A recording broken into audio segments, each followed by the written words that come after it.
ஏங்க உங்களுக்கு குக்கர் சோறு வேணுமா இல்ல பானை சோறு வேணுமா? பானை சோறு டெய்லி தானே சாப்பிடுறோம். குக்கர் சோறு எடுத்துட்டு வா அன்னைக்கு.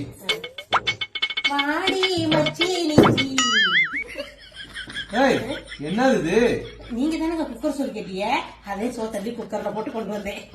அவனை மாட்டாடா என் பம்பர கட்ட மண்டே. இது எப்படி சாப்பிடுறது இப்ப? அது உங்க சௌரியங்க. கையில சாப்பிட்டாலும் சரி, தலையை உள்ள விட்டு சாப்பிட்டாலும் சரி, எப்படியோ சாப்பிட்டா சரி சாப்பிடுங்க. என்னடி சொல்ற? நீ என்ன சொல்ற? என்னடி புளிக்குழம்பு வச்சிருக்கேன்னு சொன்ன? சாம்பார் புளிச்சு போனா அதுக்கு பேர் புளிக்குழம்பு தானே. வெள்ளப்புடு வெங்காயம் போட்டு வச்சிருக்கேன்னு சொன்ன. பாருங்க, இதுலயும் நான் வெள்ளப்புடு வெங்காயம் எல்லாம் போட்டிருக்கேன். பத்தாததுக்கு பெருங்காயமும் போட்டிருக்கேன். கேஸ் டபுள்னு சொல்லுவீங்க. சாப்பிடுங்க. மனைவி அமைவதெல்லாம் இறைவன் கொடுத்த வரம், மோட்டார் அமைவதெல்லாம் அவனவன் செய்த வினை. Download ShareChat.